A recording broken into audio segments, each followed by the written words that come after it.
Blood circulation यानी हम इसे कह सकते हैं रक्त परिसंचरण तंत्र। देखो हमारा जो ब्लड सर्कुलेशन है इसको हम 3 स्टेप्स में कंप्लीट करते हैं, और वो जो हमारी 3 स्टेप्स है उसको हम एक एक स्टेप से कवर करेंगे। सबसे पहले मैं यदि बात करूं तो बेसिकली हमें पढ़ना होगा ब्लड के बारे में। सबसे ज्यादा जो कॉम्प्लिकेटेड पड़ता है वो हमारा ब्लड होता है, क्योंकि ब्लड सर्कुलेशन का मीन्स ही क्या है कि हमारी बॉडी में जो सर्कुलेट होगा वो क्या होगा, ब्लड होगा। तो सिंपली हमें किसको पढ़ना है, ब्लड को पढ़ना है। सेकंड स्टेप में यदि हम बात करें ब्लड के बाद में तो हमारे आते हैं ब्लड ग्रुप्स। आप सबको पता भी होगा कि 4 तरीके के ब्लड ग्रुप्स हम पढ़ते हैं, blood group A, blood group B, blood group A B and blood group O. तो इन सब के बारे में डिटेल से हमें पढ़ना होगा। एंड थर्ड नंबर पे यदि मैं बात करूं तो तीसरे नंबर पे हम पढ़ेंगे हार्ट के बारे में, कि हार्ट हमारी बॉडी में एक पंपिंग ऑर्गन की तरह काम करता है, एक पंपिंग स्टेशन की तरह काम करता है। तो किस तरीके से करता है, कैसे वो कंप्लीट ब्लड को जो 4 से 5 लीटर हमारी बॉडी में पाया जाता है उसको कैसे वो पंप करेगा, इसके बारे में पढ़ेंगे अपन हार्ट से रिलेटेड। तो सिंपली देखो सबसे पहले हमें पढ़ना होगा ब्लड के बारे में, रक्त के बारे में। तो मैं यहां से स्टार्ट करती हूँ कि ब्लड क्या है। अगर कोई प्रॉब्लम हो तो आप मुझे कमेंट्स में बताते जाएंगे। अब देखो ब्लड के बारे में यदि मैं बात करूं तो ब्लड क्या होता है, आप सबको पता होगा कि सिंपल यदि हम पढ़ते हैं तो इतना जानते हैं कि ब्लड क्या है, एक प्रकार का फ्लूइड है। फ्लूइड मीन्स हम इसे कह सकते हैं कि एक प्रकार का तरल पदार्थ है। लेकिन यदि हम बात करें कि फ्लूइड है लेकिन इसके साथ में कुछ एक क्या होती है, फ्लूइड में सेल्स भी हो सकती है और क्या हो सकते हैं, टिश्यू भी हो सकते हैं। सेल्स को हम क्या कह सकते हैं, कोशिका या फिर कोशिकाएं, और टिश्यू को हम क्या कह सकते हैं, उत्तक कह सकते हैं। अब हमें ये पता करना है कि ब्लड क्या है, ब्लड एक प्रकार की सेल है या फिर एक प्रकार का टिश्यू है। तो हम किस तरीके से इस चीज को देख पाएंगे, देखो आप सबको पता होगा कि इसी ब्लड के अंदर बहुत सी सेल्स पाई जाती है। फॉर एग्जाम्पल जैसे मैं आपके सामने बात करूं आरबीसी, जिसे हम इरिथ्रोसाइट भी कहते हैं, लोहित कोशिका के नाम से भी जानते हैं। दूसरा यदि हम बात करें तो वो कौन सी होती है, डब्ल्यूबीसी, जिसे हम क्या कहते हैं, ल्यूकोसाइट। लास्ट हम बात करें तो थ्रोम्बोसाइट, जिसे हम क्या कहते हैं, प्लेटलेट्स। तो ये बहुत सारी जो सेल्स हैं वो किस में पाई जा रही है, ब्लड में पाई जा रही है। इसका मतलब इस कंप्लीट ब्लड को हम एक सेल तो नहीं कह सकते, क्योंकि सेल क्या है, एक सबसे छोटी यूनिट है, स्मॉलेस्ट यूनिट। लेकिन इस ब्लड की स्मॉलेस्ट यूनिट में तो क्या है, आरबीसी है, डब्ल्यूबीसी है, प्लेटलेट्स है। तो हम क्या मानेंगे कि ब्लड एक प्रकार का क्या हो गया, टिश्यू, यानी कि उत्तक हो गया। क्योंकि हम उत्तक किसे कहते हैं कि बहुत सारी जो सेल्स हैं, कोशिकाएं हैं, ये आपस में जब जुड़ जाती है और एक साथ क्या करती है,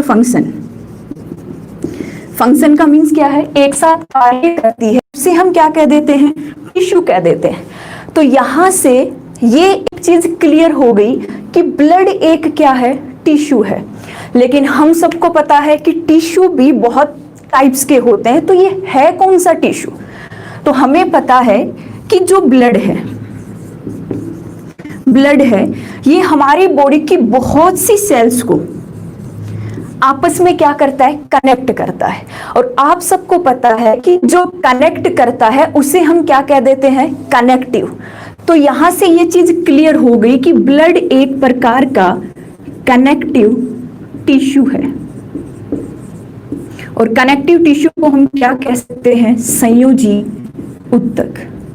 तो यहां से एक चीज क्लियर हो चुकी है कि ब्लड एक प्रकार की सेल ना होके, कोशिका ना होके, एक प्रकार का टिश्यू है जिसमें बहुत सी कोशिकाएं आपस में मिलकर क्या करती है, फंक्शन करती है। अब देखो सिंपली यहां अगर अपन आगे बात करते हैं कि ब्लड से रिलेटेड और भी बहुत से सवाल हैं जो यहां देखने को मिलेंगे। ये हमारा बेसिक था, जो पहला पॉइंट था वो क्लियर है कि ब्लड एक प्रकार का क्या है, टिश्यू है।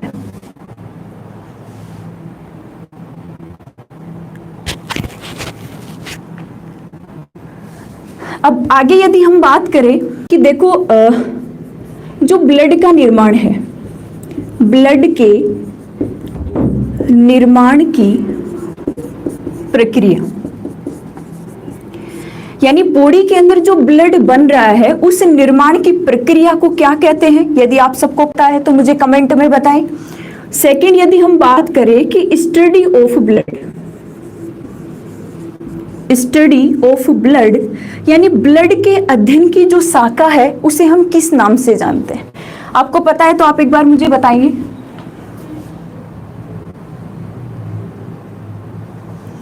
ब्लड के निर्माण की प्रक्रिया को क्या कहते हैं? और स्टडी ऑफ ब्लड यानी ब्लड का जो अध्ययन है वो कौन सी ब्रांच में किया जाता है, उसका नाम क्या है? Yes, right. ब्लड के निर्माण की प्रक्रिया को हम कहते हैं हीमोपोइसिस। हीमोपोइसिस, देखो इस नाम का मतलब ही आप समझ जाना कि यहाँ जो ये पोइसिस वर्ड है इसका मतलब ही होता है निर्माण करना, फॉर्मेशन। यानी ब्लड के जो निर्माण की प्रक्रिया है उसको हम किस नाम से जानेंगे? हीमोपोइसिस के नाम से। जो आंसर हेमेटोलॉजी दे रहे हैं वो आंसर सेकंड का है, study of blood. Study of blood को हम क्या कहते हैं? हेमेटोलॉजी। क्योंकि आप सबको पता है कि ये जो लॉजी वर्ड होता है ये हमेशा किसके लिए आता है? स्टडी के लिए। फॉर एग्जाम्पल, जैसे हम देखते हैं बायोलॉजी, जैसे हम देखते हैं जूलॉजी। मीन्स क्या है? देखो बायो का मीन्स आप सबको पता है कि कोई ना कोई लिविंग, और बायो में लिविंग कौन आते हैं? जीव जंतु। कि सभी जो जीव है उनका अध्ययन जिस ब्रांच में किया जाता है उसे हम क्या कहते हैं? बायोलॉजी। लेकिन इस जू का मीन्स क्या होता है? ओनली एनिमल्स, यानी जो जंतु होते हैं जितने भी, उन जंतुओं का अध्ययन जिस ब्रांच में करते हैं उसे हम क्या कह देते हैं? जूलॉजी। तो यहां से हमारा क्लियर हो गया कि स्टडी ऑफ ब्लड यानी ब्लड का जो अध्ययन है उसे हम क्या कहते हैं? हेमेटोलॉजी। और ब्लड के निर्माण की जो प्रक्रिया है, फॉर्मेशन की जो प्रक्रिया है उसे हम क्या कहते हैं? हीमोपोइसिस। इतना क्लियर है? आगे देखो, अभी हम केवल बेसिक की बात कर रहे हैं कि ब्लड से रिलेटेड बेसिक कौन कौन से क्वेश्चंस पूछे जाते हैं। तो अब यदि मैं बात करूं, देखो ब्लड का जो पीएच है आप सबको पता होगा, बेसिक सा सवाल है कि ब्लड का पीएच कितना होता है। तो ब्लड के पीएच की हम बात करें तो हम आज तक पढ़ते आए हैं कितना होता है? 7.4। इस 7.4 का मतलब क्या है? कि ब्लड एक क्षार है या फिर ब्लड एक एसिड है या फिर ब्लड न्यूट्रल है। उसका पता हम कैसे लगाते हैं? कि आप सबने पढ़ा होगा पीएच स्केल के बारे में। और पीएच स्केल में क्या होता है कि यहाँ पे हम 7 लिखते हैं और इधर से हम 6, 5, 4, 3 इस तरीके से चलते हैं। और इसके आगे की हम बात करें तो 8, 9 ऐसे लेके ये डेस्टेस कितने तक जाता है? 14 तक जाता है। तो जो 7 पे आता है, जिसकी पीएच 7 होती है, उन पदार्थों को हम कहते हैं उदासीन। और उदासीन को हम क्या कह सकते हैं? न्यूट्रल। लेकिन जो 7 से नीचे जाते हैं उनको हम कहते हैं एसिड। यानी जिनकी पीएच 7 से कम होती है वो सारे क्या होते हैं? एसिड होते हैं। और जिनकी पीएच 7 से ज्यादा होती है उसे हम क्या कहते हैं? बेस। और बेस का मीन्स क्या होता है? क्षार। मतलब एक चीज तो क्लियर हो गई कि ब्लड ना तो एसिड है और ना क्या है, कोई उदासीन है, न्यूट्रल है। तो ब्लड क्या हो गया भाई? बेस हो गया, क्षार हो गया। अब ये बेस कैसा है? देखो 7 से थोड़ा सा आगे गया है 0.4 तक, यानी यहाँ पे हम बात करें तो ये कितना रह गया? 7.4। और 7.4 का मतलब क्या है? हम सीधा सा कह सकते हैं कि ब्लड कैसा पदार्थ हो गया? हल्का क्षारीय, यानी कि लाइट बेस। एसिड नहीं है, न्यूट्रल नहीं है, लेकिन पूरा बेस भी नहीं है। कैसा बेस है? लाइट बेस, यानी कि हल्का क्षारीय। नेक्स्ट देखो, एक चीज यदि आपको पता हो तो यहां से एक सवाल और बनने लग गया है और वो आता है बफर विलियन का। बफर विलियन यानी जिसे हम क्या कह सकते हैं? Buffer solution. अब यदि आप सबको पता है, सबसे पहले तो हमें यह पता होना चाहिए कि बफर सॉल्यूशन क्या होता है। ये बफर विलियन का मीन्स क्या है? यदि आपको पता है तो आप एक बार कमेंट करें मेरे को कि बफर सॉल्यूशन क्या है।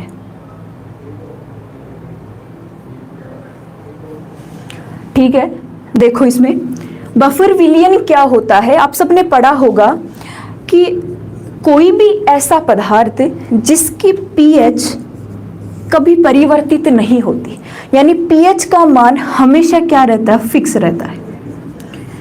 मीन्स इस पीएच पे एसिड और बेस का कोई इफेक्ट नहीं पड़ता। तो ये जो ब्लड है इसकी पीएच हमेशा मोस्टली कितना रहता है? 7.4। तो इस पीएच पर कभी भी किसी एसिड या बेस का इफेक्ट नहीं पड़ता, इसीलिए हम ब्लड को कहते हैं एक नेचुरली बफर सॉल्यूशन, एक प्राकृतिक बफर विलियन है जो हमेशा पीएच कितनी बना के रखता है? 7.4। ये चीज भी आपको याद रखनी है, क्लियर कर लेनी है यहीं पे कि बफर सॉल्यूशन क्या होता है।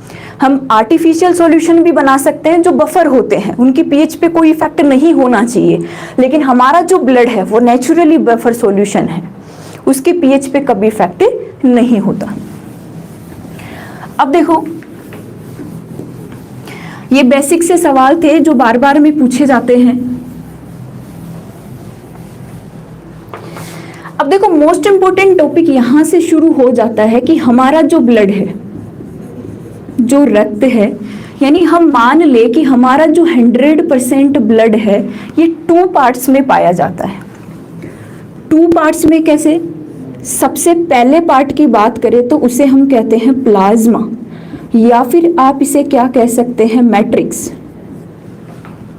सेकंड यदि हम बात करें तो इसे हम क्या कहते हैं? कार्पल्स, या फिर हम क्या कह सकते हैं? कणिकाएं, कार्पसल्स या फिर कणिकाएं। अब इस 100% का कितना पार्ट ये प्लाज्मा मैट्रिक्स बनाता है और कितना % पार्ट ये कणिकाएं बनाती है? सबसे पहला सवाल आपको ये याद रखना है। तो इस 100% में से 55% जो भाग है उसमें क्या पाया जाता है? प्लाज्मा। और जो 45% भाग है उसमें क्या पाई जाती है? कणिकाएं। अब देखो ये प्लाज्मा क्या है, तो पहली बात तो आपको ये याद रखनी है कि ब्लड का जो जितना भी तरल वाला भाग है, यानी जितना भी जो फ्लूइड वाला भाग है वो कौन सा होता है? प्लाज्मा होता है। और कार्पल्सल्स तो क्या है? कणिकाएं हैं जिसमें अलग अलग सेल्स होगी, आरबीसी होगी, डब्ल्यूबीसी होगी, प्लेटलेट्स, थ्रोम्बोसाइट्स होगी। तो यहां देखो प्लाज्मा मैट्रिक्स एक तरल भाग है। अब इस तरल भाग का निर्माण कौन कौन से पदार्थ करते हैं? एक सवाल बहुत बार यहां से बनता है और वो बनता है वाटर से रिलेटेड, कि प्लाज्मा में पानी की प्रतिशत मात्रा कितनी होती है।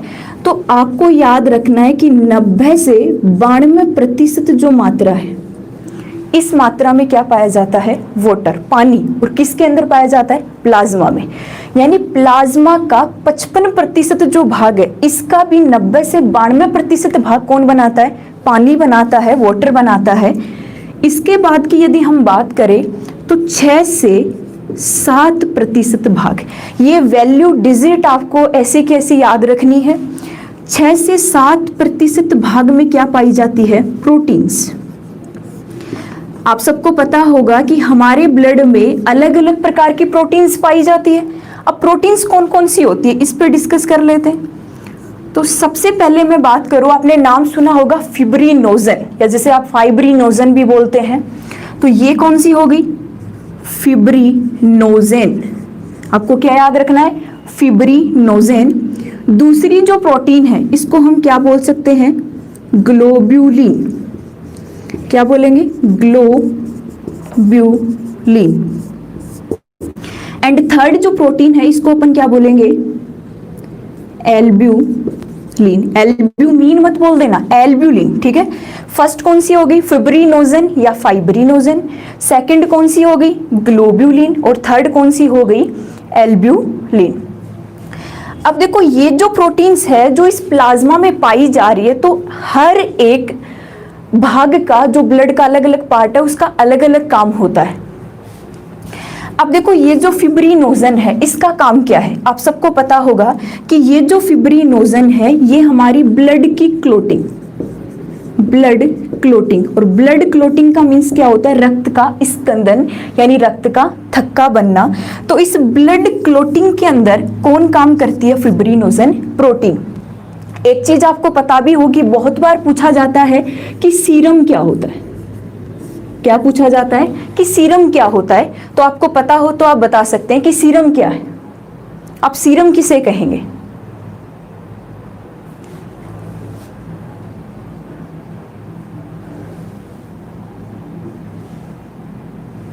तो देखो सीरम क्या होता है कि यदि हम प्लाज्मा में से,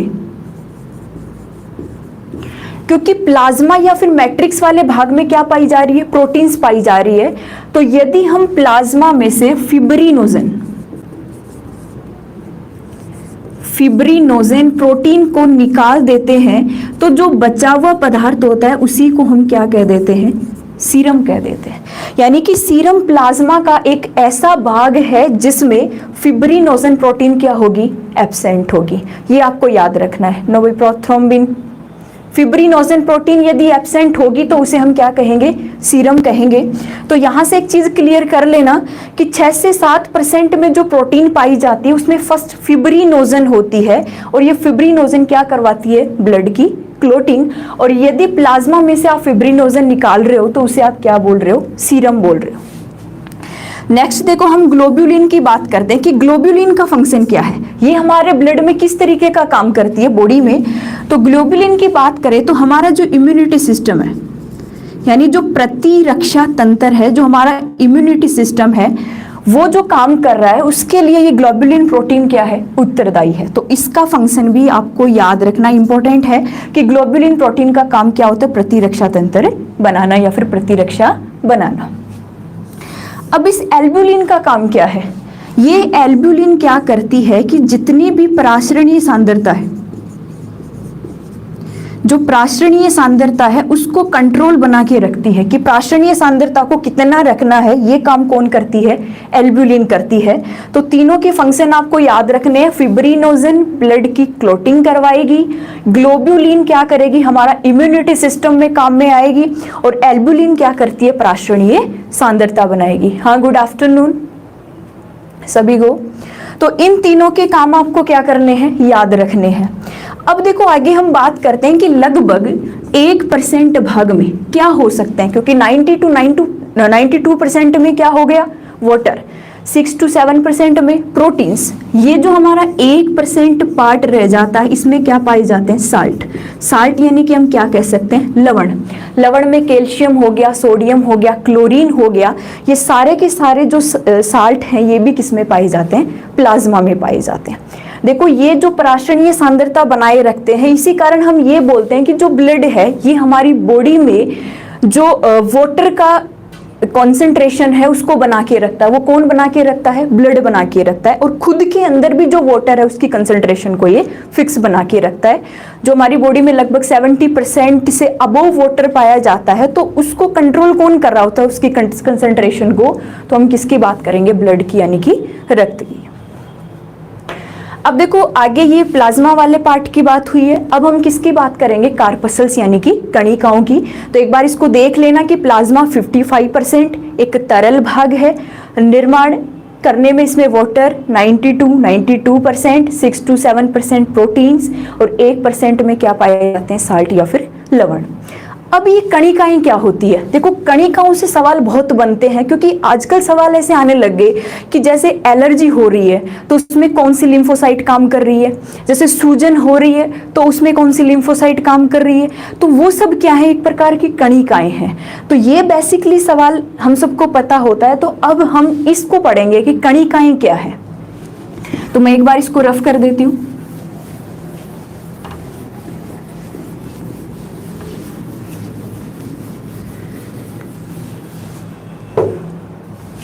तो अब हम बात करेंगे कणिकाओं की। कणिकाएं, कार्पसल्स। देखो कणिकाएं क्या है? सबसे पहले तो आपसे एक सवाल है कि देखो कणिकाओं में हम 3 प्रकार की कणिकाएं पढ़ते हैं। फर्स्ट कौन सी पढ़ते हैं? आरबीसी। बायोलॉजिकल नेम यदि अपन आरबीसी का देखें तो उसे अपन क्या कहते हैं? एरिथ्रोसाइट्स। सेकंड यदि हम बात करें तो उसे हम क्या कहते हैं, WBC, और WBC को आप क्या कह सकते हैं, ल्यूकोसाइट्स। थर्ड यदि अपन बात करें तो हम बात करेंगे थ्रोम्बोसाइट्स की,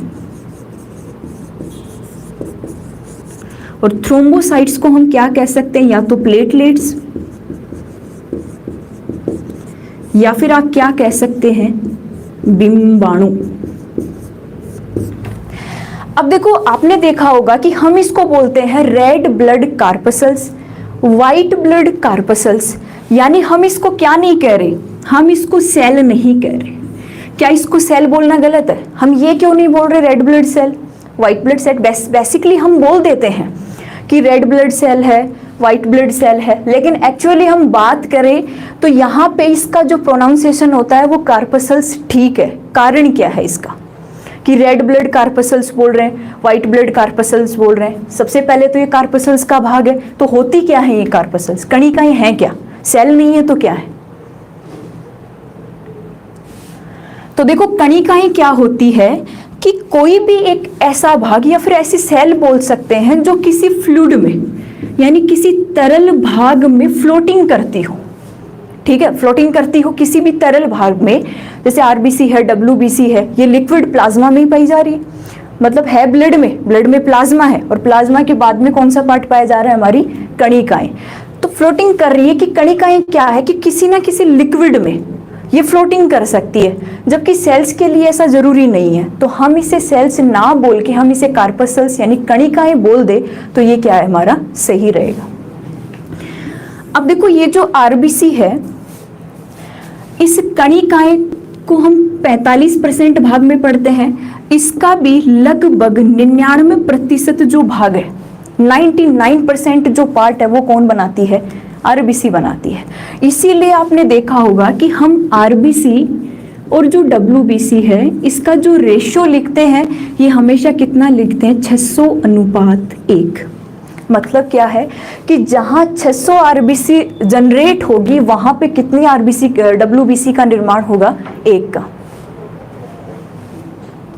तो यहां देखो कि RBC को हम बायोलॉजिकली क्या बोल रहे हैं, इरिथ्रोसाइट बोल रहे हैं। अब इस RBC के बारे में देखते हैं कि RBC है क्या।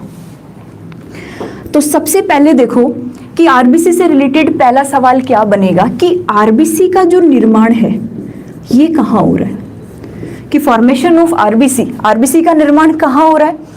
तो देखो हम बात कर रहे हैं कि RBC का निर्माण, आप सबको इतना तो पता होगा कि ब्लड का निर्माण बोन मेरो, और बोन मेरो को हम क्या कह सकते हैं, अस्थि मज्जा। यानी किसमें हो रहा है, बोन मेरो या फिर अस्थि मज्जा में।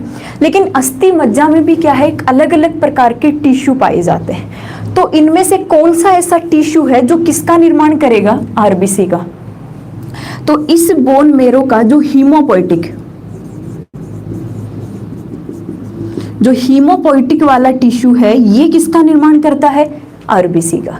WBC का निर्माण भी कौन सा भाग करता है, हीमोपोइटिक वाला भाग। ठीक है, इस चीज को याद रखना कि इरिथ्रोसाइट RBC का निर्माण, यदि आपको ऑप्शन में बोन मेरो मिल रहा है तो ठीक है कोई बात नहीं, लेकिन बोन मेरो नहीं है, अगले ने डीपली पूछ लिया तो आप क्या बता देंगे, हीमोपोइटिक टिश्यू। और ये भी पूछ सकता है कि हीमोपोइटिक टिश्यू पाए किसके अंदर जाते हैं, बोन मेरो के अंदर। इसमें क्या पाए जाते हैं, रेड फाइबर्स। रेड फाइबर्स का मतलब क्या है, लाल तंतु। और ये जो लाल तंतु है यही किसका निर्माण करते हैं, RBC का। तो इतनी चीज क्लियर होगी कि RBC का निर्माण किस में हो रहा है, बोन मेरो में, अस्थि मज्जा, अगर इसके अंदर की बात करें तो हीमोपोइटिक टिश्यू के अंदर। अब देखो आगे, अब देखो RBC का जो कार्य है ये क्या है, क्योंकि हम कार्य की बात पहले करेंगे, क्योंकि हमें यह पता होना चाहिए कि यदि ये कंपोनेंट ब्लड में है तो ये काम क्या कर रहा है। तो देखो सबसे पहले यदि हम बात करें कि RBC करता क्या है, आप सबको पता होगा कि हमारी बॉडी में जितनी भी ऑक्सीजन है उसका परिवहन कौन करती है, RBC। अब ये बोलेंगे कि RBC कैसे कर रही है परिवहन ऑक्सीजन का, तो आप सबको पता होगा कि RBC में कौन आके जुड़ता है, हीमोग्लोबिन। कौन आके जुड़ता है? हीमोग्लोबिन। अब देखो ये जो हीमोग्लोबिन है ये किससे बना होता है, पहले आपको ये पता होना चाहिए क्योंकि सवाल आजकल बहुत डीपली पूछे जा रहे हैं। तो मैं यदि बात करूं, आप सबको ये भी पता होगा कि ब्लड है, हमारा ब्लड किस कलर का होता है? रेड कलर का। कारण पूछा जाता है तो हम सीधा कारण क्या दे देते हैं? हीमोग्लोबिन, कि ब्लड का लाल रंग हीमोग्लोबिन के कारण होता है। तो हीमोग्लोबिन के साथ में और क्या पाया जाता है? आयरन। आप सबको पता होगा कि सवाल पूछ लिया जाता है कि रक्त के अंदर कौन सी धातु पाई जाती है, तो आपको याद रखना है आयरन, Fe, या फिर आप इसको क्या कह सकते हैं? लोहा। हो सकता है इसकी ऑक्सीडेशन स्टेट भी आपसे पूछ ली जाए। क्यों? कारण क्या है इसका? क्योंकि Fe दो प्रकार की ऑक्सीकरण स्टेज दिखाता है, एक हमारी Fe+2 होती है और एक हमारी Fe+3 होती है। ये जो हीमोग्लोबिन है ये Fe+2 वाले आयरन को जोड़ सकता है, इसलिए इसकी जो ऑक्सीडेशन स्टेट होगी वो कौन सी होगी? Fe+2। अब ये देखो जो हीमोग्लोबिन है ये बनता कैसे है कि ये जो आयरन है, ये आयरन क्या करता है अपने चारों तरफ, जैसे मैंने मान लिया अल्फा, ये क्या हो गया? अल्फा डैश, ये हो गया बीटा और ये क्या हो गया? Beta dash.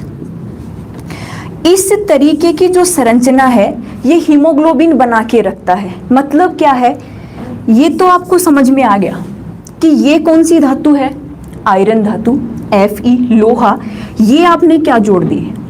तो यही चीज आपको याद रखनी है, इनको कहा जाता है एमाइनो एसिड्स। क्या कहा जाता है? Amino acids. अमीनो अम्ल आप सबने सुना होगा, ठीक है। हीमोग्लोबिन के निर्माण के लिए Fe लोहा धातु, जिसकी ऑक्सीडेशन स्टेट आपको याद रखनी है, कौन सी है? Fe+2, क्योंकि आपको ऑप्शन में ये जरूर मिलेगा Fe+3 वाला, तो आप क्लियर करके रखेंगे। और इस Fe के साथ क्या जुड़ते हैं? एमाइनो एसिड, अमीनो अम्ल। अमीनो अम्ल में अल्फा, अल्फा डैश, बीटा और कौन सा होता है? Beta dash. ये जो स्ट्रक्चर आपको दिख रही है, ऐसी स्ट्रक्चर कौन बनाता है? हमारा हीमोग्लोबिन बनाता है। अब एक चीज आप याद रखना कि इस आरबीसी के अंदर क्या पाए जाते हैं? हीमोग्लोबिन, हम सबको पता है। आरबीसी काम क्या कर रही है? किसका परिवहन करेगी? ऑक्सीजन का परिवहन करेगी। इस ऑक्सीजन के परिवहन के लिए ही हीमोग्लोबिन में कौन सी धातु पाई जाती है? आयरन धातु। क्योंकि हीमोग्लोबिन क्या करता है? ये हो गया हमारा हीमोग्लोबिन, ये अपने साथ में किसको जोड़ लेता है? ऑक्सीजन को। और ऑक्सीजन को जोड़ के ये क्या बनाता है? Oxy haemoglobin. ये आपको याद रखना। हीमोग्लोबिन ऑक्सीजन को अपने साथ में जोड़ लेता है और क्या बना लेता है? Oxy haemoglobin. और हमारी बॉडी की जितनी भी सेल लिविंग है उनको क्या चाहिए होती है? ऑक्सीजन। क्योंकि जितनी भी एनर्जी बनेगी, ऊर्जा बनेगी, वो एक ऑक्सीकरण रिएक्शन से बनेगी। और ऑक्सीकरण रिएक्शन के लिए किसकी जरूरत पड़ती है? ऑक्सीजन की, ठीक है। तो हीमोग्लोबिन ऑक्सीजन को जोड़ लेता है और क्या बना लेता है? ऑक्सी हीमोग्लोबिन, ठीक है। इस चीज को ध्यान रखना। ये स्ट्रक्चर भी आपको क्या करके रखनी है? ध्यान रखनी है। इसके बाद में देखो आगे हम बात करते हैं आरबीसी के बारे में ही। बहुत से फैक्ट्स हैं जो पूछे जाते हैं। कार्य आप याद रखेंगे, आरबीसी ऑक्सीजन का क्या करती है? परिवहन करती है। और करता कौन है? आरबीसी में क्या पाया जाता है? हीमोग्लोबिन पाया जाता है। आगे देखो, आरबीसी की जो शेप है, यानी हम किसकी बात करेंगे? आकार की। आप सबको पता होगा कि आरबीसी का आकार कैसा होता है, ठीक है। तो हम सब ने पढ़ रखा है बाइकॉनकेव। बाइकॉनकेव किसका आकार है? आरबीसी का। अब ये होता कैसा है? देखो इस तरीके का जो आपको दिखाई देता है इसको बोलते हैं अपन बाइकॉनकेव। बाइकॉनकेव इस शेप में क्या पाई जाती है? हमारी आरबीसी पाई जाती है। हम आरबीसी के बारे में पढ़ रहे हैं। आरबीसी किस शेप में पाई जाती है? बाइकॉनकेव में। और इसके अंदर आके कौन जुड़ता है? हीमोग्लोबिन। आप सबको पता होगा हीमोग्लोबिन कहाँ आके जुड़ता है? आरबीसी में, ठीक है। अब एक सवाल जो बहुत बार पूछा जा रहा है कि ये जो आरबीसी है, यानी एक आरबीसी कितने हीमोग्लोबिन को जोड़ सकती है, यानी एक आरबीसी कितना कंटेन रखती है, वो कितने हीमोग्लोबिन को अपने अंदर रख सकती है। तो हम बताएंगे इसके बाद में। देखो, एक आरबीसी की बात करेंगे कि एक आरबीसी लगभग 280 मिलियन हीमोग्लोबिन को जोड़ सकती है। कितना? 280 मिलियन। ठीक है, क्लियर करके रखना, याद रखना। यानी ये जो आरबीसी है इसमें हीमोग्लोबिन कितने हैं भाई? 280 मिलियन हीमोग्लोबिन है। एक सवाल जो बार बार बनता है कि ये जो आरबीसी है वो यदि इस आकार में है, बाइकॉनकेव में, तो इस आरबीसी के अंदर देखो, आपने देखा होगा कि जो केंद्रक है, यानी हम किसकी बात करेंगे? न्यूक्लियस की। इसके बाद हम किसकी बात करेंगे? माइटोकॉन्ड्रिया की। माइटोकॉन्ड्रिया। इसके बाद हम किसकी बात करेंगे? गोल्जी काई, गोल्जी बॉडी। और लास्ट में हम किसकी बात करेंगे? अंतः प्रदवी जालिका। यानी हम क्या कह सकते हैं इसको शॉर्ट में? ER, endoplasmic reticulum. ये जितने भी नाम मैंने लिखे हैं, केंद्रक, माइटोकॉन्ड्रिया, गोल्जी काई, अंतःप्रदवी जालिका, ये कोशिका के कोशिकांग होते हैं जो किसी कोशिका में पाए जाते हैं। ठीक है, लेकिन अगर मैं आरबीसी की बात कर लूं तो ये सारे के सारे कोशिकांग ही क्या होंगे? एब्सेंट होंगे, अनुपस्थित होंगे। याद रखना इस चीज का। बाइकॉनकेव को हिंदी में बोलते हैं भाई द्विअवतलाकार। बाइकॉनकेव को हिंदी में हम क्या कह देंगे? द्विअवतलाकार। तो ये जो आरबीसी है इसमें केंद्रक, न्यूक्लियस, माइटोकॉन्ड्रिया, गोल्जी काय, गोल्जी बॉडी, अंतःप्रदवी जालिका, एंडोप्लाज्मिक रेटिकुलम, सभी की सभी क्या होती है? एब्सेंट होती है। क्यों होती है? कारण हमें इसका पता करना है यहाँ पे, क्योंकि आपको पता है कि कभी भी जो आरबीसी है ये डिवीजन नहीं करती। और डिवीजन का मतलब हम क्या लेते हैं? विभाजन। यानी आरबीसी डिवीजन या फिर विभाजन नहीं करती। क्यों नहीं करती? क्योंकि किसी भी सेल को विभाजित होने के लिए केंद्रक की जरूरत पड़ती है। क्यों पड़ती है? फॉर एग्जाम्पल जैसे कोई भी एक कोशिका है, जैसे मान लो मैंने एक कोशिका ली है यहाँ पे, इसे मैंने बोल दिया कि ये एक जीवाणु है, यानी ये कैसी कोशिका है? बैक्टीरिया। अब ये बैक्टीरिया क्या करता है? विभाजन करता है। विभाजन करके नए बैक्टीरियाज बनाता है, यानी संतति बैक्टीरिया बनाता है। तो जब इस बैक्टीरिया को विभाजन होना होता है तो सबसे पहले इसका जो केंद्रक है ये विभाजित होता है।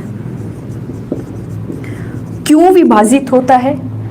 क्योंकि कोशिका के अंदर जो आनुवांशिक पदार्थ है, यानी जितना भी जेनेटिक मैटर है, आनुवांशिक पदार्थ है, ये या तो क्या होगा? डीएनए, या फिर क्या होगा? आरएनए। तो ये जो आनुवांशिक पदार्थ है इसको क्या होना होता है? मल्टीप्लाई। यानी कि जब इस बैक्टीरिया से, जैसे ये दो बैक्टीरिया बन गए, तो इन दोनों बैक्टीरिया में क्या आएगा? केंद्रक। तो ये दो केंद्रक कब आएंगे? जब ये केंद्रक विभाजन करेगा। और केंद्रक में क्या पाया जाता है? आनुवांशिक पदार्थ। तो दोनों का जो आनुवांशिक पदार्थ है वो बिल्कुल क्या होगा? सेम होगा, समान होगा। यानी कि ये जो दोनों बैक्टीरिया है, यानी कि दोनों जो जीवाणु कोशिका है, ये दोनों जीवाणु कोशिका समान आनुवांशिक पदार्थ रखती है, इसीलिए इसको बिल्कुल एक्चुअल जैसे इसकी पेरेंट सेल है उसी के समान क्या होंगी दोनों ये वाली बैक्टीरिया सेल। तो ये चीज क्लियर होगी कि कोशिका को विभाजन करने के लिए किसकी जरूरत पड़ेगी? केंद्रक की जरूरत पड़ेगी। ठीक है, तो केंद्रक की जरूरत पड़ेगी। तो हमारी आरबीसी में तो केंद्रक की क्या है भाई? अनुपस्थित है। तो यदि केंद्रक अनुपस्थित है तो आरबीसी कभी डिवीजन नहीं कर सकती।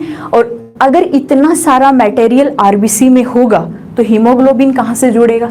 जबकि 280 मिलियन हीमोग्लोबिन को आरबीसी को क्या करना है? जोड़ना है। ठीक है, तो क्लियर करके रखना इतना कि केंद्रक, माइटोकॉन्ड्रिया, गोल्जी काय, अंदर प्रदवी जालिका यानी ER, ये सभी किसी भी RBC कोशिका में क्या होंगे, अनुपस्थित होंगे। एक बार फिर से देख लो, RBC की शेप अभी हमने देखा कैसी होती है भाई, बाइकॉनकेव। बाइकॉनकेव का मीन्स द्विअवतलाकार, और इस शेप के अंदर हमने अभी बात की कि 280 मिलियन क्या जुड़ेंगे, हीमोग्लोबिन जुड़ेंगे। ठीक है, अब हमारी जो RBC है उसमें केंद्रक, माइटोकॉन्ड्रिया, गोल्जी काई, अंतःप्रदवी जालिका, ये सभी क्या होती है, एब्सेंट होती है। कारण मैंने बता दिया है, क्योंकि RBC कभी विभाजन नहीं कर सकती, और विभाजन करने के लिए उसको किसकी जरूरत पड़ेगी, केंद्रक की। और आनुवंशिक पदार्थ किसमें पाया जाता है, केंद्रक में। तो विभाजन करने के लिए पहले आनुवंशिक पदार्थ मल्टीप्लाई होना क्या है, जरूरी है। इस चीज को आपको क्या करना है, ध्यान में रखना है। तो याद रखना कि RBC के अंदर केंद्रक अनुपस्थित होता है और कितना हीमोग्लोबिन RBC में जुड़ता है। अब देखो, हम बात यहाँ पे हीमोग्लोबिन की ही कर लेते हैं एक बार, कि ये जो हीमोग्लोबिन है इसकी मात्रा यदि हम देखें, क्वांटिटी की बात करें, वैल्यू की बात करें, तो ये जो हीमोग्लोबिन है ये लगभग 12 से 16 ग्राम, याद रखना है, 12 से 16 ग्राम प्रति 100 ml ब्लड में होना चाहिए। कितना होना चाहिए, 12 से 16 ग्राम प्रति 100 ml ब्लड में क्या होना चाहिए, हीमोग्लोबिन। ठीक है, अब यदि आगे हम बात करें कि देखो ये जो हीमोग्लोबिन है ये किसको जोड़ने की क्षमता रख रहा है, ऑक्सीजन को, कि ऑक्सीजन को जोड़ के हर एक सेल तक किसको पहुंचा रहा है, ऑक्सीजन को पहुंचा रहा है। लेकिन यहाँ से एक सवाल और बनता है, और वो सवाल क्या है मैं लिखूंगी सामने, आपको एक बार देखना है और उसका आंसर मुझे कमेंट में बताना है कि हीमोग्लोबिन सबसे ज्यादा बंधुता, अब बंधुता का मतलब आप समझ जाएंगे कि कनेक्ट करने की जो क्षमता है वो किसके साथ रखता है,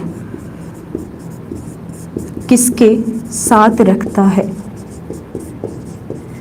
यानी हीमोग्लोबिन सबसे ज्यादा बंधुता किसके साथ रखता है, वो होगी क्या, कोई ना कोई गैस ही।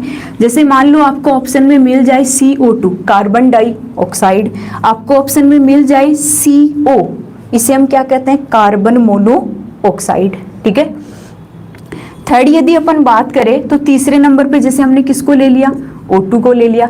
चौथे नंबर पे जैसे मैंने आपको आंसर क्या दे दिया, यहाँ पे ऑप्शन क्या दे दिया, N2 यानी कि नाइट्रोजन।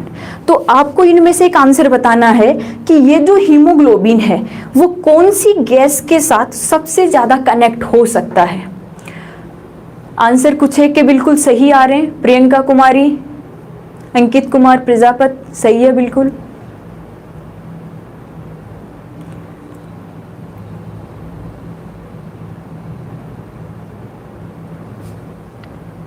चलो मैं बता देती हूँ, वेरी गुड, कुछ एक ने आंसर बिल्कुल सही दिया है। तो यहाँ पे जो आंसर आता है वो कौन सा आता है, कार्बन मोनोऑक्साइड। कुछ एक को याद नहीं रहा तो वो आंसर कौन सा दे रहे हैं, CO2। लेकिन आपको याद रखना है कि हीमोग्लोबिन सबसे ज्यादा किसके साथ जुड़ता है, कार्बन मोनोऑक्साइड के साथ। कुछ एक आंसर थर्ड भी आ रहा है, ऑक्सीजन, क्योंकि हमने अभी बात ही की है कि हीमोग्लोबिन किसके साथ जुड़ रहा है, ऑक्सीजन के साथ जुड़ रहा है। लेकिन ये बिल्कुल गलत है कि हीमोग्लोबिन सबसे ज्यादा बंधुता ऑक्सीजन के साथ दिखाएगा। यहाँ पे आंसर क्या आएगा हमारा, कार्बन मोनोऑक्साइड।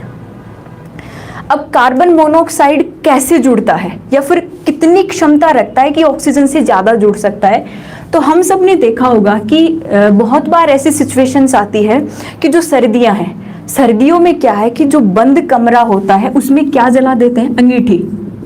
आप सब जानते होंगे इसके बारे में। अब क्या होता है कि इस अंगीठी को जलाने से अब कमरा क्या है, बिल्कुल बंद है। बंद है तो उसके अंदर कौन सी गैस की कमी हो गई, ऑक्सीजन गैस की कमी हो गई। तो जो ईंधन हमने काम में ली है ये ईंधन पूरी तरीके से जल नहीं पाएगी, यानी हम कह सकते हैं कि इसका पूरी तरीके से दहन नहीं होगा। और यदि इस ईंधन का पूर्ण रूप से दहन नहीं होगा तो यहाँ पे एक गैस बन जाएगी, और वो गैस कौन सी होती है, हमारी कार्बन मोनोऑक्साइड, जिसे हम क्या कहते हैं, CO गैस। ये गैस क्या करती है कि जैसे ही हमारे सांस के साथ बॉडी में एंट्री करती है तो O2 की तुलना में, किसकी बात कर रहे हैं, ऑक्सीजन की, क्योंकि हीमोग्लोबिन या तो ऑक्सीजन को जोड़ेगा या फिर किसको जोड़ेगा, कार्बन मोनोऑक्साइड की। तो तुलना हम किससे करेंगे, ऑक्सीजन से, कि ये जो हीमोग्लोबिन है ये ऑक्सीजन की तुलना में 250 गुना तेजी से, याद रखना है 250 गुना तेजी से किसको जोड़ सकता है, कार्बन मोनोऑक्साइड को। कि यानी कि स्पीड देखो कि जब एक ऑक्सीजन का अणु जुड़ेगा तो वहां पे 250 अणु किसके जुड़ सकते हैं, कार्बन मोनोऑक्साइड के। तो इतनी तेजी से क्या जुड़ रहा है, कार्बन मोनोऑक्साइड। अब ये कार्बन मोनोऑक्साइड जब हीमोग्लोबिन के साथ जुड़ जाता है और अगर ज्यादा मात्रा में ये हो गया तो उस व्यक्ति की वहीं पे क्या हो जाती है, डेथ हो जाती है, मृत्यु हो जाती है। तो इस चीज का आपको ध्यान रखना है, ये सवाल आपको याद रखना है कि हीमोग्लोबिन सबसे ज्यादा बंधुता किसके साथ रखता है। तो आप आंसर क्या बताएंगे, कार्बन मोनोऑक्साइड। कितने गुना ज्यादा, तुलना किससे करेंगे, ऑक्सीजन से, तो कितने गुना ज्यादा, 250 गुना ज्यादा। आगे देखो नेक्स्ट सवाल यहां से क्या बनेगा, दूसरा क्वेश्चन की हम बात करते हैं। आप सभी आंसर के लिए तैयार रहेंगे, विदाउट ऑप्शन भी आप आंसर दे सकते हैं। तो नेक्स्ट दूसरा जो सवाल हमारी आरबीसी से बन सकता है, इससे क्या है, कंसेप्ट भी क्लियर होगा और क्वेश्चंस भी देखने को मिल जाएंगे। दूसरा सवाल ये है कि जब व्यक्ति सो रहा है, यानी सोते समय आरबीसी की संख्या में क्या परिवर्तन आता है।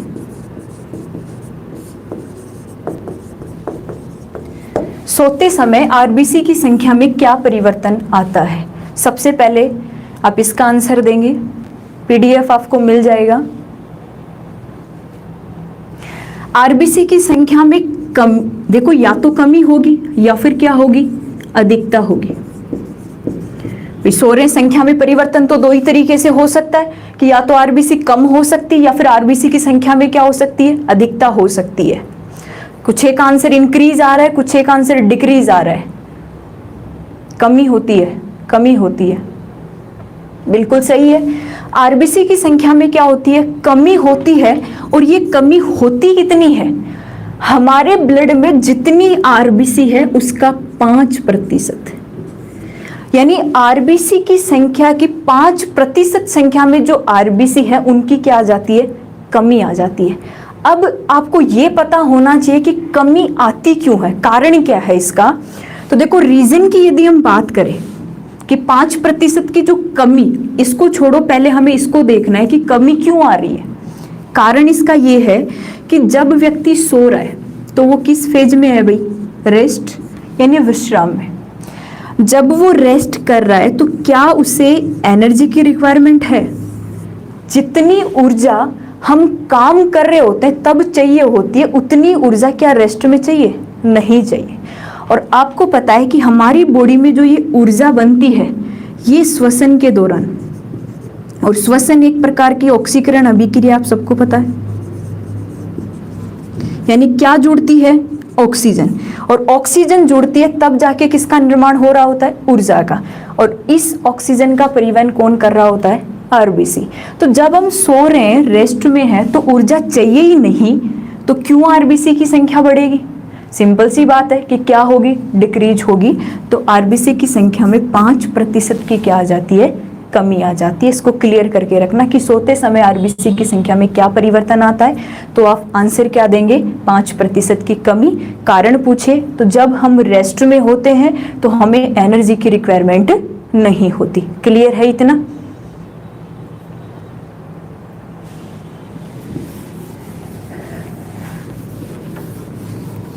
नेक्स्ट देखो, एक सवाल यहां से ये भी बन जाता है, इससे रिलेटेड ही है। नेक्स्ट ये भी बन जाता है कि जब हम लगभग 4200 मीटर, देखो हमारी बुक्स में ये फिक्स वैल्यू दे रखी है, तो मैं भी आपसे ऐसे ही डिस्कस करूंगी कि लगभग 4200 मीटर से अधिक ऊंचाई वाले क्षेत्रों में, अधिक ऊंचाई वाले क्षेत्रों में यदि हम जाते हैं, यानी कि अधिक ऊंचाई वाले क्षेत्रों में, पहाड़ी इलाकों में जब हम चले जाते हैं तो आरबीसी की संख्या में क्या परिवर्तन होगा। तो आरबीसी की संख्या में परिवर्तन क्या होगा। तो इतना तो आपको समझ में आ ही गया है कि या तो कमी होने वाली है या फिर क्या होने वाली है, अधिकता। तो आप मुझे जल्दी से बताएंगे कि कमी होगी या फिर अधिकता। जगदीश भामू बिल्कुल सही आंसर है।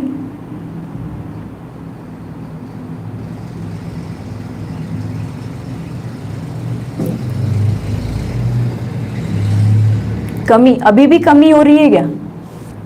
जब सोते समय आरबीसी की संख्या में कमी हो गई, तो जब हम ऊंचाई वाले क्षेत्रों पे चढ़ रहे हैं, जब हमें एनर्जी चाहिए, ऊर्जा की रिक्वायरमेंट है, तब भी आरबीसी की संख्या में कमी होगी क्या? तो सिंपल सी बात है कि आरबीसी की संख्या में क्या होगी, अधिकता होगी, क्योंकि हमें एनर्जी चाहिए। और जब हम पहाड़ी या फिर अधिक ऊंचाई वाले क्षेत्रों में जाते हैं तो वहां किसकी कमी आ जाती है, ऑक्सीजन की।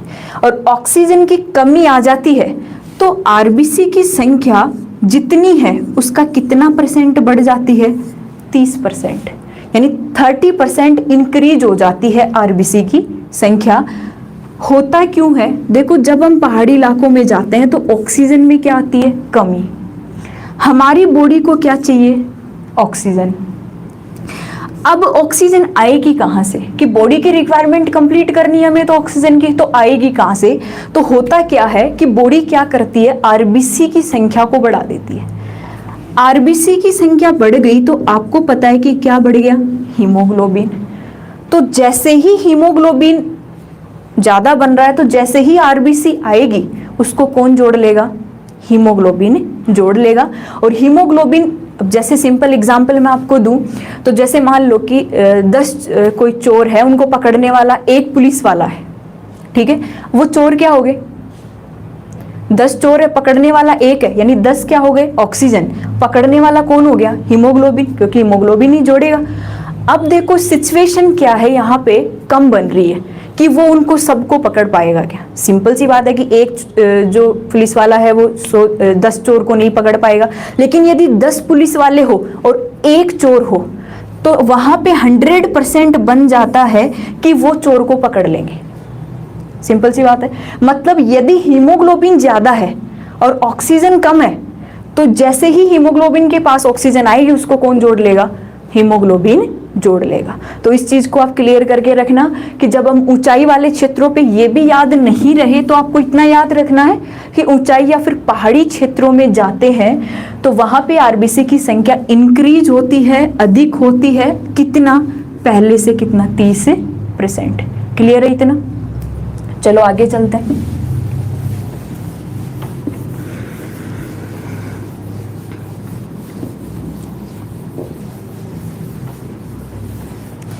अब देखो यहां पे यदि हम बात करें आरबीसी के जीवन काल की, आरबीसी का जीवन काल आप सबको पता है, पहले से ही आंसर दे रहे हैं। आरबीसी का जीवन काल कितना होता है, यहाँ पे हम बात करेंगे 20 से 120 दिन, यानी 20 to 120 डेज। यहाँ पे देखो ये 20 दिन होते हैं मिनिमम, कम से कम, और अधिक से अधिक मैक्सिमम कितने हो सकते हैं, 120 दिन। ठीक है, आपको याद रखना है 20 से 120 दिन। मिनिमम तो कितना हो सकता है, 20, और अधिकतम कितना हो सकता है, 120 दिन। अब क्या होता है कि 120 दिन के बाद में जो आरबीसी है इसकी क्या हो जाती है, मृत्यु हो जाती है। यानी अब आरबीसी वर्किंग नहीं कर सकती, काम नहीं कर सकती। तो होगा क्या, जैसे ही आरबीसी की मृत्यु होगी, मृत्यु के बाद इस आरबीसी को कहाँ ले जाया जाएगा, एक ऑर्गन है जिसे हम कहते हैं स्प्लीन, या फिर आप इसको क्या कह सकते हैं, प्लीहा, या फिर आप इसको क्या कह सकते हैं, तिल्ली।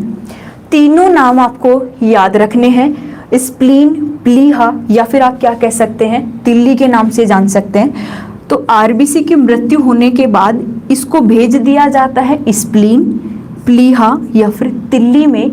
यही कारण है कि इस स्प्लीन को आरबीसी का कब्रिस्तान कहा जाता है।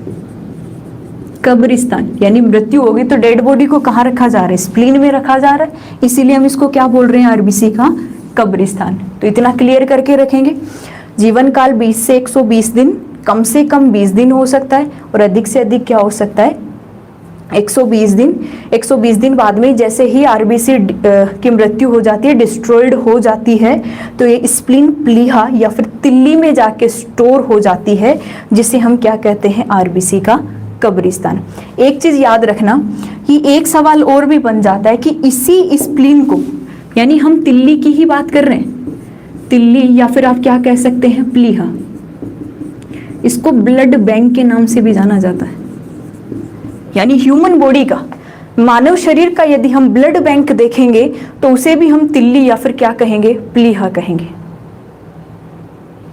कारण क्या है इसका कि एक तो आप इसे आरबीसी का कब्रिस्तान कह रहे हैं, एक और आप इसे ब्लड बैंक कह रहे हैं। तो क्यों कह रहे हैं भाई, रीजन क्या है? तो देखो इसका रीजन ये है कि आपने पढ़ा होगा कि जो भ्रूणीय अवस्था होती है, फिटस स्टेज होती है, जब भ्रूणीय अवस्था में बच्चा होता है तो होता क्या है उसमें कि ब्लड का निर्माण सबसे पहले शुरू होता है स्प्लीन से, यानी कि किससे, तिल्ली से। फिर ये स्टार्ट होता है कहाँ पे, लीवर में, यकृत में बनने लगता है, और यकृत के बाद में जाके ये किसके अंदर बनता है, बोन मेरो में। ठीक है, तो इसीलिए जो ब्लड का जो निर्माण हो रहा है सबसे पहले भ्रूणीय अवस्था में, फिटल स्टेज में, वो स्प्लीन तिल्ली में होता है, इसीलिए इसको हम क्या बोल सकते हैं, हमारा ब्लड बैंक के नाम से भी जान सकते हैं। ये आपको याद रखना है। ठीक है, अब आगे की बात करते हैं। क्लियर है इतना? आरबीसी का जीवन काल 20 से 120 दिन, मृत्यु के बाद स्प्लीन तिल्ली, आरबीसी का कब्रिस्तान, ब्लड बैंक। भ्रूणीय अवस्था में ब्लड कहाँ बन रहा होता है, पहले स्प्लीन में, फिर लीवर, जिसे हम क्या कहते हैं, यकृत। सबसे बड़ी ग्रंथि कौन सी है, लीवर है। ठीक है, बहिस्रावी। उसके बाद बात करें तो किसमें निर्माण होता है, बोन मेरो यानी कि अस्थि मज्जा में। चले आगे।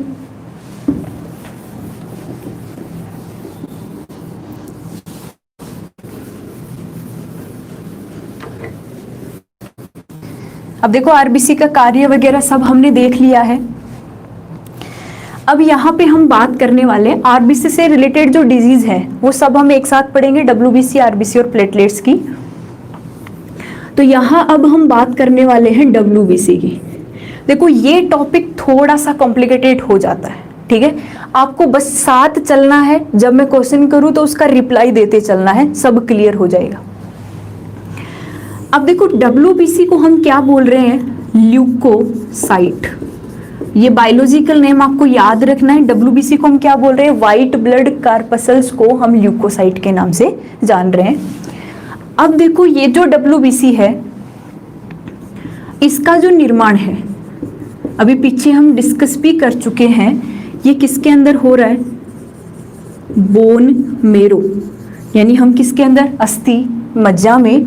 और अस्थि मज्जा का भी जो भाग है वो कौन सा है, हीमोपोइटिक। देखो ये टेक्निकल वर्ड है तो आपको इंग्लिश में ही याद रखना है। ठीक है, हीमोपोइटिक जो भाग है किसका, बोन मेरो का, ये क्या बनाता है, डब्ल्यूबीसी बनाता है। इतना याद रखना। अब देखो ये जो डब्ल्यूबीसी है, अब हम इसको आरबीसी की तरह डायरेक्ट नहीं पढ़ सकते। कारण क्या है, क्योंकि ये जो डब्ल्यूबीसी है ये दो प्रकार से पाई जाती है। कितने प्रकार से, दो प्रकार से। सबसे पहले हम बात करें तो कणिका में, यानी हम क्या बोल सकते हैं, ग्रेन्यूल्स। कणिका में या फिर आप क्या बोल सकते हैं, ग्रेन्यूल्स।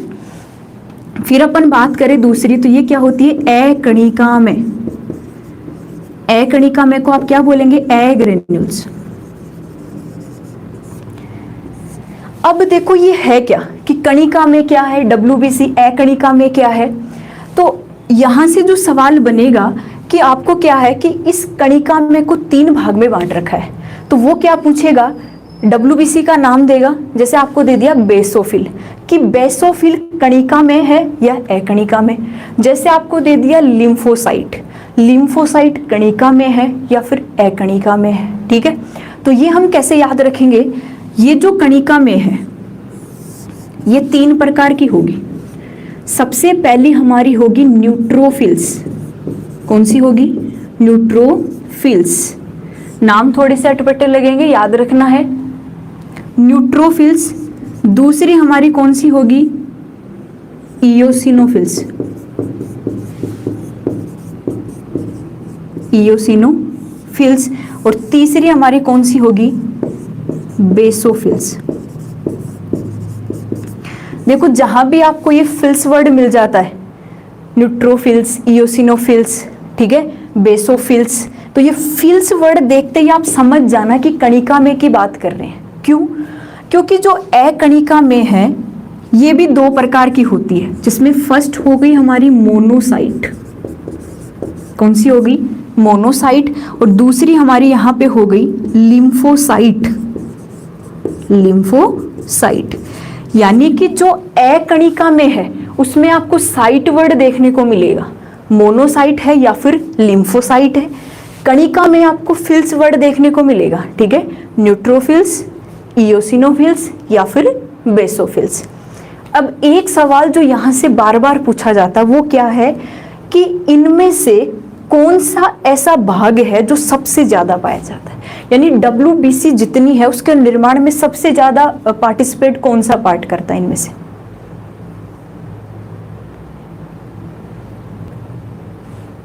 कमेंट कर सकते हैं आप। लिम्फोसाइट? जी नहीं, सबसे ज्यादा जो पार्ट होता है ये होता है न्यूट्रोफिल्स, और आपको वैल्यू भी याद रखनी है 62%। कितनी होती है? 62%, ठीक है। कणिका में जिसमें न्यूट्रोफिल्स सबसे ज्यादा पाई जाती है, कितनी? 62%। अब यहीं से आप एक चीज क्लियर कर लो कि सबसे कम कौन सी पाई जाती है, तो सबसे कम कौन सी होती है? बेसोफिल्स, और ये कितनी पाई जाती है? 0.5%। याद क्या रखना है? न्यूट्रोफिल्स 62% और बेसोफिल्स 0.5%। अब देखो इनका जो फंक्शन है ये ज्यादा इंपॉर्टेंट है कि न्यूट्रोफिल्स क्या करती है, इयोसिनोफिल्स क्या करती है, बेसोफिल्स क्या करती है, मोनोसाइट्स क्या करती है, लिम्फोसाइट्स क्या करती है। तो एक बार मैं ऊपर वाला पार्ट मिटा देती हूं।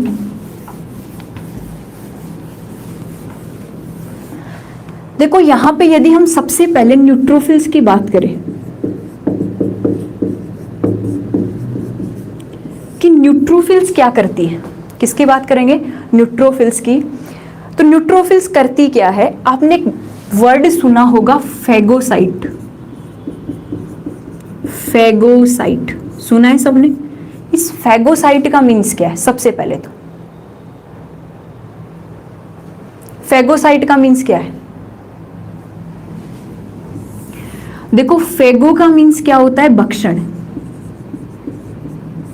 भक्षण कर लेना, खा जाना, ठीक है। फैगोसाइट वो सेल होती है जो किसी दूसरी सेल को नष्ट कर देती है, फैगो कर लेती है, उसका क्या कर लेती है?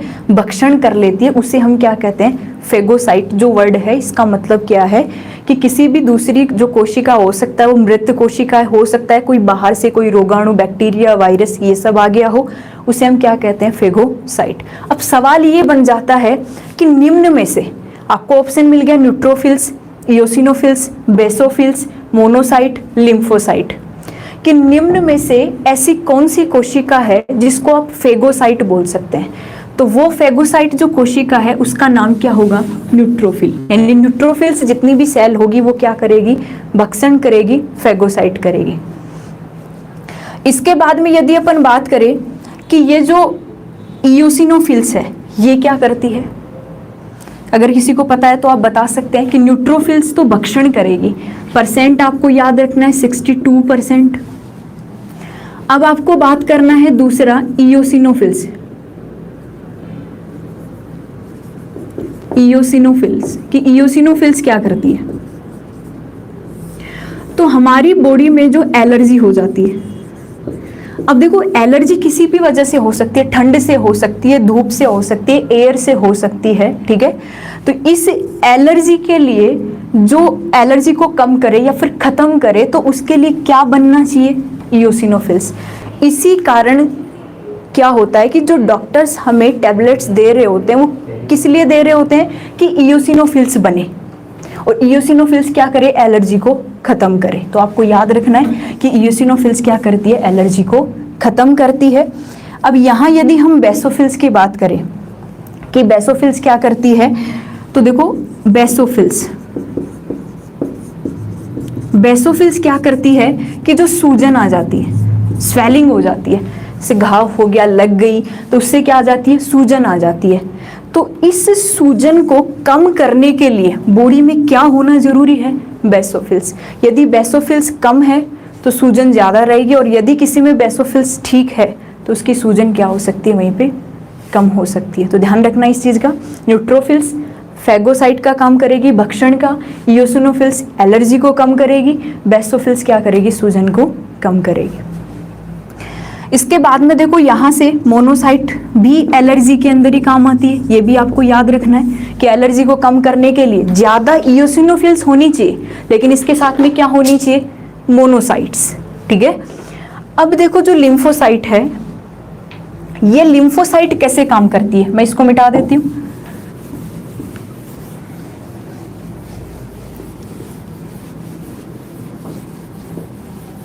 लिम्फोसाइट की हम बात करेंगे।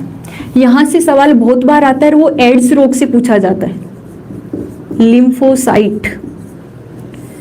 अब देखो ये जो लिम्फोसाइट है, सबसे पहले तो कितने प्रकार की होती है, 2 प्रकार की। एक बी लिम्फोसाइट होती है, एक टी लिम्फोसाइट होती है। ठीक है।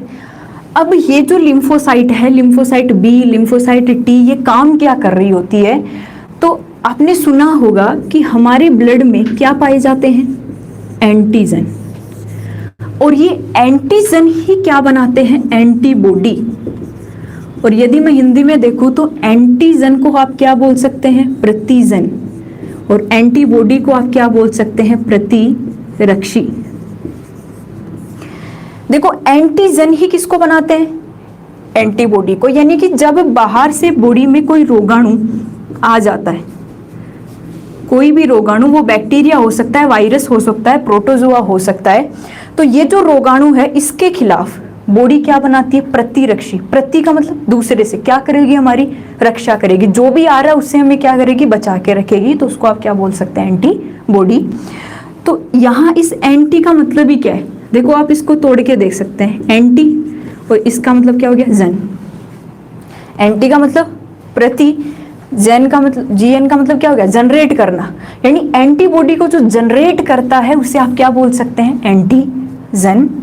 अब देखो बी और टी कैसे काम करती है। इस टी की यदि मैं बात करूं तो बेसिकली ये 3 प्रकार की होती है, लेकिन हम इसके 2 प्रकार अच्छे से पढ़ते हैं। सबसे पहली आती है टी हेल्पर, यानी टी सहायक। सेकंड होती है हमारी टी किलर।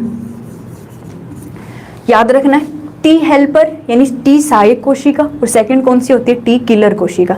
यहां से सवाल बहुत बार पूछा जाता है कि ऐसी कौन सी कोशिका है जिसको टी किलर कोशिका कहा जाता है। टी किलर कोशिका होती है एक प्रकार की, तो आपको याद रखना लिम्फोसाइट। लिम्फोसाइट होती है एक प्रकार की, तो आपको क्या याद रखना है, अकणिका में एग्रेन्यूल्स। अब यहां से देखो इस सवाल का आप ध्यान रखना कि जो टी हेल्पर है ये क्या करती है, टी हेल्पर ये क्या करती है कि बाहर से जैसे ही कोई रोगाणु आता है, वायरस हो, बैक्टीरिया हो, प्रोटोजोआ हो, उस रोगाणु को ये टी हेल्पर क्या करती है, आइडेंटिफाई करती है, पहचान करती है कि ये रोगाणु आया है तो बॉडी में इससे कौन से इफेक्ट हो सकते हैं। ठीक है, ये रोगाणु पहले भी बॉडी में आया है या फिर पहली बार आया है, और कैसे इसके खिलाफ रिएक्शन करनी है कि ये रोगाणु यहाँ पे क्या हो जाए, खत्म हो जाए। ये कौन पहचानती है, टी हेल्पर। टी हेल्पर क्या करती है, बी सेल को बताती है, बी लिम्फोसाइट को बताती है, और बी लिम्फोसाइट क्या करती है, फिर एंटीबॉडी बनाती है, और फिर ये एंटीबॉडी किस पे काम करती है, जो भी रोगाणु आ रहा है इस पे। ठीक है, टी हेल्पर कोशिका रोगाणु को पहचानती है। पहचान कैसे पहचानती है कि पहले आया हुआ है, अभी आया है, इस तरीके से। और ये क्या करती है, टी हेल्पर किसको बता देती है, बी को, और बी क्या कर देती है, एंटीबॉडी को जनरेट कर देती है। अब क्या है कि एक सवाल बनता है एड्स से related, acquired immuno deficiency syndrome, आप सबको पता होगा। इस एड्स रोग का कारण क्या है, HIV, एक वायरस है, ह्यूमन इम्यूनो वायरस। ये जो वायरस है ये करता क्या है, देखो पावर स्मार्ट होता है थोड़ा सा। HIV क्या कर देता है, सीधा ही टी हेल्पर पे अटैक करता है। किस पे अटैक करेगा, टी हेल्पर पे। तो आपसे क्वेश्चन क्या पूछा जाएगा कि एड्स रोग के अंदर कौन सी लिम्फोसाइट की कमी आ जाती है, तो आप क्या कहेंगे, टी हेल्पर की। जो टी सहायक कोशिका है उसकी कमी आ जाती है। तो टी हेल्पर पे जैसे ही HIV का अटैक होगा, अब कोई पहचानने वाला ही नहीं है। अब यदि कोई पहचानने वाला नहीं है रोगाणु को, तो बी को बताएगा कौन, और जब तक बी को पता नहीं चलेगा तब तक बॉडी में क्या नहीं बनेगी, एंटीबॉडी। तो इस चीज को आपको याद रखना है कि एड्स रोग में HIV वायरस टी हेल्पर पे अटैक करता है, उसको नष्ट कर देता है, और नष्ट करने के बाद नष्ट हो जाती है तो बी को पता नहीं चलता और बी एंटीबॉडी नहीं बना पाती। ठीक है, क्लियर है इतना कि बी और टी क्या करती है। अब यहीं से देखो एक सवाल और बन जाता है,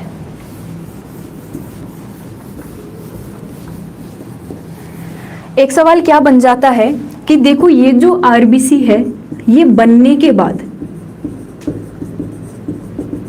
जैसे ही बन जाएगी, बनने के बाद सीधी किस में आ सकती है, ब्लड में। ठीक है, लेकिन मैं WBC की बात करूं तो ये WBC डायरेक्ट किसका भाग नहीं बन सकती, ब्लड का। इसका कारण क्या है, कि इसका रीजन क्या है कि WBC ब्लड का पार्ट नहीं बन सकती। रीजन है इसका, क्योंकि WBC को पहले परिपक्व होना पड़ता है।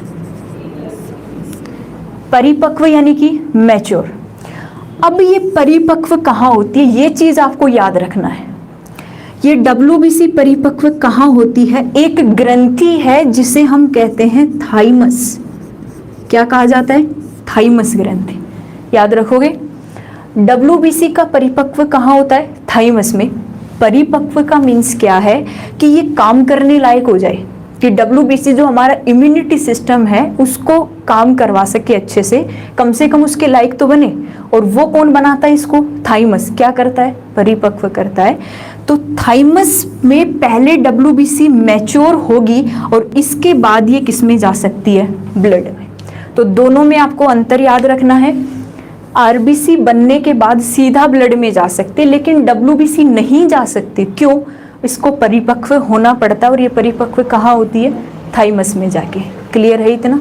देखो आगे की क्लास में हम बात करेंगे थ्रोम्बोसाइट्स और WBC और RBC से रिलेटेड जितने भी डिजीज हैं उनके बारे में। तो आज के लिए इतना ही है। Thank you all of you.